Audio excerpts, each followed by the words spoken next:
Bismillahirrahmanirrahim. Assalamualaikum warahmatullahi wabarakatuh. Salam, Om Swastiastu, Namo Buddhaya, salam kebajikan. Baiklah, perkenalkan, nama saya Robi Anin Saleh, NIM H1B1044.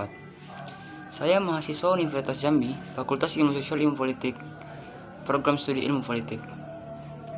Baiklah, di sini saya akan menjelaskan varian pemilihan umum untuk menyelesaikan tugas UAS mata kuliah kajian kepemiluan. Baiklah, sebelum kita lebih lanjut menjelaskan apa itu varian pemilihan umum, kita terlebih dahulu mengenal apa itu pemilihan umum. Pemilihan umum adalah proses substansial dalam penyegaran suatu pemerintahan. Andrew Reynolds menyatakan bahwa pemilihan umum adalah metode yang di dalamnya suara-suara yang diperoleh dalam pemilihan yang diterjemahkan menjadi kursi-kursi yang dimenangkan oleh parlemen, oleh partai-partai dan para kandidat. Pemilihan umum merupakan sarana penting untuk memilih wakil-wakil rakyat yang benar-benar akan bekerja untuk kita, mewakili mereka dalam proses pembuatan kebijakan negara. Pemilihan umum diikuti oleh partai-partai politik. Partai-partai politik mewakili kepentingan spesifik warga negara. Kepentingan-kepentingan seperti nilai-nilai agama, keadilan, kesejahteraan, nasionalisme, anti korupsi, dan sejenisnya. Baiklah, kita akan langsung masuk ke jenis varian sistem pemilu. Jenis sistem pemilu cukup banyak dan pilihan didasarkan pada pertimbangan-pertimbangan yang telah dipaparkan pada bagian pertimbangan memilih sistem pemilu. Secara umum, Andrew Reynolds mengklarifikasi ada 4 sistem pemilihan yang umum dipakai oleh negara-negara dunia. Yang pertama, mayoritas atau pluralitas. Yang kedua, proporsional. Yang ketiga, mixed ataupun itu yang disebut sering dengan campuran. Yang keempat, odd hair dan lainnya. Baiklah, kita akan membahas satu persatu secara rinci. Kita akan mulai dari yang pertama, yaitu mayoritas atau yang sering disebut pluralitas. Pluralitas berarti penekanan pada suara terbanyak dan mayoritas tersebut berasal dari aneka kekuatan pluralitas. Ragam dari mayoritas adalah first past the post, two-round system, after third vote, block vote, dan party block vote. First past the post sistem ini ditujukan demi mendekatkan hubungan antara calon legislatif dengan pemilih. Kedekatan ini diakibatkan daerah pemilihan yang relatif kecil atau sering disebut dengan distrik. Sebab itu, first past the post kerap disebut sistem pemilu yang distrik. Wilayah distrik kira-kira sama dengan satu kota ataupun kota madya. Kecilnya wilayah yang diwakili membuat warga kota mengenal siapa calon legislatifnya. Jika sang calon legislatif memang pemilu, maka warga kota mudah untuk mengetahui apa itu kinerjanya. Mayoritas pluralitas menghendaki sistem kepartaian yang relatif kecil, misalnya 2 partai. Dengan sistem 2 partai, masing-masing distrik diwakili oleh 2 calon yang berbeda. Partai di mana mereka berkompetisi. Distrik tersebut nantinya hanya diwakili oleh 1 wakil. Proses penghitungan suara pun terlebih mudah. Partai terbanyak otomatis pemenang pemilu. Kurangnya suara pemilih yang kalah terbuang begitu saja. Negara dengan sistem multipartai menolak pembelakuan sistem ini oleh sebab suara yang kalah terbuang tersebut. Kelemahan lain sistem ini membuat suara kelompok atau partai kecil menjadi tidak berarti. Tapi kelebihan first past the post adalah dapat mengkonsolidasi dan membatasi jumlah partai, cenderung menghasilkan pemerintahan kuat dari satu partai, mendorong munculnya oposisi, memungkinkan hadirnya kandidat independen, dan sistem ini cukup sederhana serta mudah dimengerti pemilih. Kelemahan first past the post adalah banyak suara terbuang, menghalangi perkembangan multipartai dan plural, dan mendorong tumbuhnya partai etnis ataupun partai kesukuan. Yang kedua, block vote. Sistem ini adalah penerapan pluralitas suara dan distrik dengan lebih dari 1 wakil. Pemilih punya banyak suara sebanding dengan kursi yang harus dipenuhi di distriknya. Juga mereka bebas memilih calon terlepas dari afilitas partai politiknya. Mereka boleh menggunakan banyak pilihan atau sedikit pilihan, sesuai kemauan pilihan sendiri. biasa digunakan di negara partai politik yang lemah atau tidak ada. Pada tahun 2004, Kepulauan Cayman, Kepulauan Farsbek, Kefnek, Kuwait, Laos, Lebanon, Malvinas, dan lain-lainnya menggunakan sistem pemilu ini. Sistem ini juga pernah digunakan di Yordania pada tahun 1989, Mongolia pada tahun 1992, dan Filipina serta Thailand hingga tahun 1997. Kelebihan sistem ini adalah memberikan keluasan bagi pemilih yang menentukan pilihannya. Sistem ini juga menguntungkan partai-partai yang punya basis koherensi atau anggota organisasi yang kuat. Namun, sistem ini juga memiliki kekurangan, yaitu ini bisa menunjukkan hasil yang sulit diprediksi. Misalnya, saat pemilih memberikan semua suara kepada semua calon dari satu partai yang sama, maka ini membuat kelemahan FPTP. Tampak partai atau kepentingan selain partai tersebut menjadi terabaikan. Ketiga, partai blogspot. Esensi partai blogspot sama dengan FPTP. Bedanya setiap distrik partai punya lebih satu calon. Partai mencantumkan beberapa calon legislatif dalam suatu suara. Pemilih cuma punya satu suara. Partai yang punya suara terbanyak di distrik tersebut memenangkan pemilihan. Caleg yang tercantum di surat suara otomatis terpilih pula. Sistem ini digunakan di Kemurahan, Cars Join, dan Singapura. Kelebihan partai blogspot adalah mudah digunakan, menghendaki partai yang kuat, dan memungkinkan partai-partai memilih caleg yang merepresentasikan kalangan minoritas. Kelemahan dari partai blogspot adalah banyak suara yang terbuang dan memungkinkan adanya sejumlah kelompok minoritas yang sama sekali tidak punya wakil dari parlemen. Aftervote sama dengan face to face, sebab dari setiap distrik dipilih satu orang wakil saja. Bedanya dengan aftervote, pemilih memiliki ranking terhadap calon-calon yang ada di surat-surat baliho. Misalnya ranking 1 adalah favoritnya, ranking 2 bagi pilih keduanya, ranking 3 bagi pilih ketiga, dan seterusnya. Sebab itu memungkinkan pemilih mengekspresikan pemilih mereka di antara kandidat yang ada ketimbang cuma memilih satu saja seperti di first to post. Aftervote juga berbeda dengan first to post dalam hal penghitungan suara. Jika first to post ada satu calon yang diperoleh 50% suara plus 1, maka otomatis dia memenangkan pemilu distrik.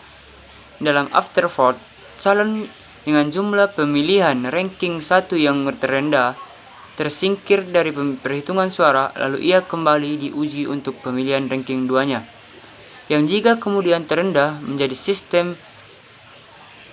Setiap surat suara kemudian diperiksa hingga tinggal calon tersisa yang punya ranking tinggi dalam surat ballot suara. Proses ini terus diulangi hingga tinggal satu calon yang punya suara mayoritas terbanyak, dan ia pun menjadi wakil distrik aftervote. Sebab itu merupakan sistem pemilu mayoritas. Sistem pemilu aftervote digunakan di Fiji dan Papua Nugini. Baiklah, sekarang kita masuk ke sistem pemiluan yang kedua, yaitu sistem pemilihan proporsional.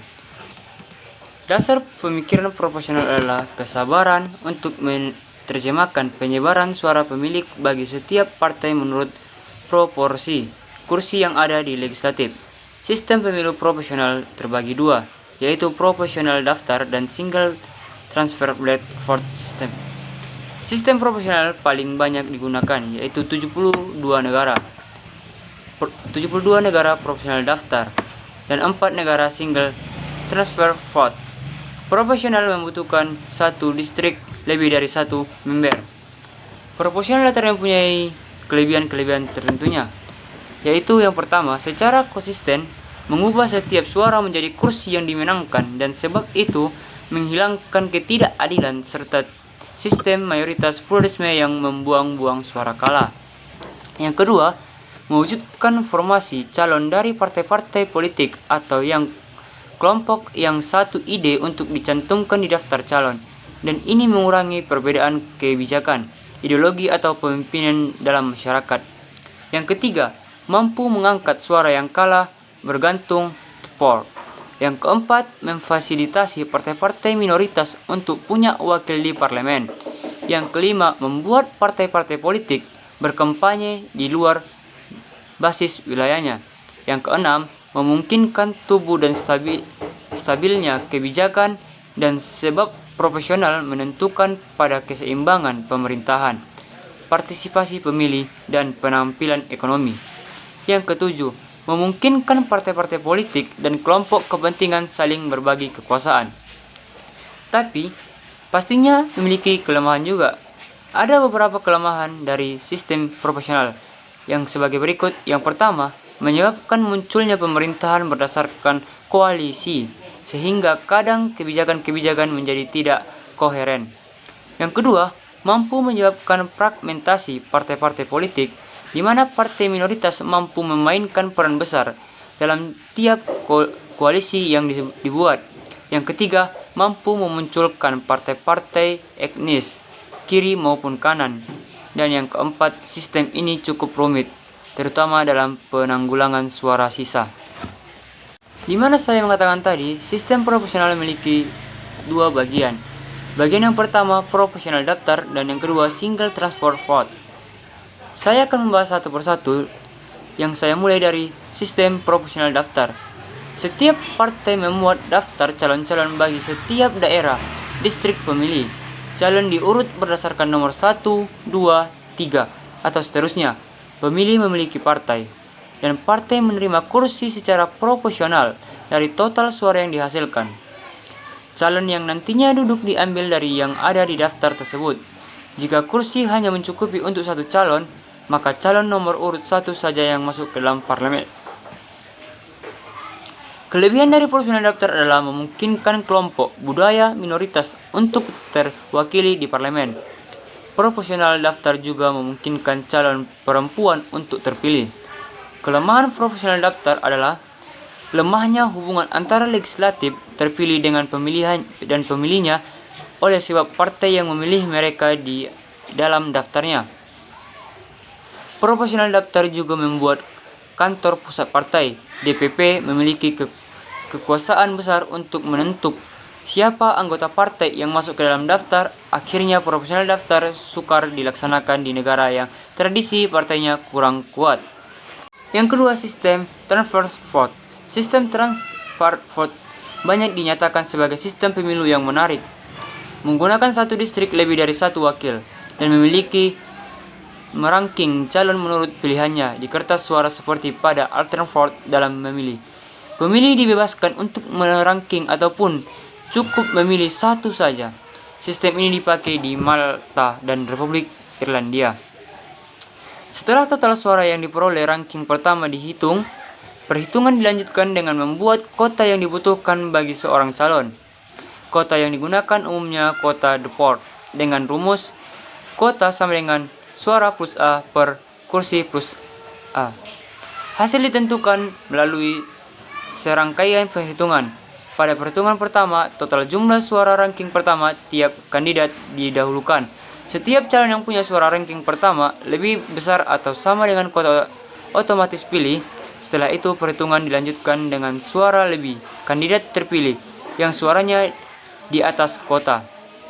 Distribusikan kepada pemilihan ranking kedua di surat suara. Demi keadilan, seluruh suara masing-masing calon distribusikan. Contohnya, jika seorang calon punya 100 suara dan kelebihannya 5 suara, lalu setiap kertas suara distribusikan senilai 1/20 kali dalam satu suara. Sekarang kita masuk ke sistem yang ketiga, varian sistem kepemiluan, yaitu sistem campuran atau yang dikenal dengan mixed system. Sistem campuran bertujuan memajukan ciri-ciri positif yang berasal dari mayoritas, pluralitas, ataupun proporsional. Dalam sistem campuran terdapat dua sistem pemilu yang jalan beriringan. Meski masing-masing menggunakan metode sendiri, suara diberikan oleh pemilih yang sama dan dikontribusikan pada pemilihan wakil rakyat di bawah kedua sistem tersebut. Satu menggunakan sistem mayoritas pluralitas atau biasanya disebut dengan lainnya after. biasanya berubah satu distrik atau wakil dan lainnya adalah proporsional daftar. Terdapat dua bentuk sistem campuran, yaitu mixel member dan proporsional MPPR dan prapeler. Jika hasil dari dua sistem memiliki pemilihan dihubungkan dengan alokasi kursi di sisi sistem proporsional bergantung pada apa yang terjadi di sistem mayoritas prioritas. Sistem tersebut dinamai mixel member proporsional. Jika dua perangkat sistem pemilihan tiada hubungannya dengan dibedakan dan satu sama lain tiada saling bergantung, dan sistem tersebut dinamai paralel. Tentunya kita bertanya, apa itu paralel? Paralel adalah sistem secara berbarengan memakai sistem proporsional dan mayoritas, tetapi tidak seperti MPMP.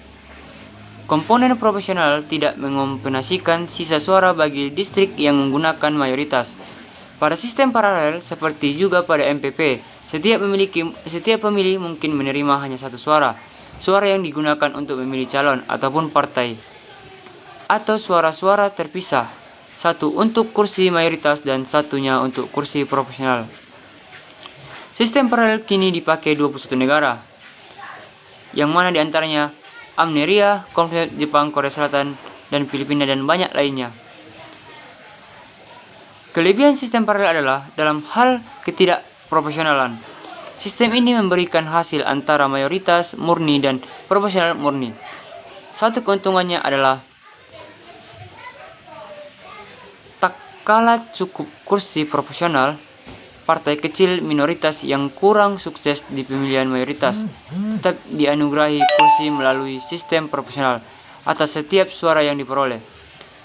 Sebagai tambahan, sistem paralel secara teoritis kurang menciptakan fragmentasi partai ketimbang sistem pemilihan murni. Kelemahan sistem paralel adalah, sebagai terjadi dengan MPP, akan menciptakan dua kategori wakil rakyat juga. Sistem ini tidak menjamin keproporsionalan, dan sejumlah partai kemungkinan akan tetap kehilangan representasi, kendatipun memenangkan jumlah suara secara substansial. Sistem paralel juga relatif rumit dan membuat pemilih bingung, sebagaimana ini juga menimpa para panitianya. Baiklah, mungkin sampai sini penjelasan tentang varian sistem kepemiluan. Saya menyadari sangat banyak kekurangan dalam penjelasan saya. Banyak penjelasan-penjelasan yang belum saya jelaskan secara detail dan rinci, karena saya di sini juga masih dalam proses belajar. Di sini saya bukan untuk menggurui, tapi di sini kita untuk sama-sama saling belajar. Mungkin sampai itu yang dapat saya sampaikan. Salah dan kurangnya saya maaf. Kebenaran hanya datang dari Tuhan semata, dan kesalahan datang dari kebodohan saya sendiri. Baiklah, sampai sini. Wabillahi taufiq wal hidayah. Wassalamualaikum warahmatullahi wabarakatuh.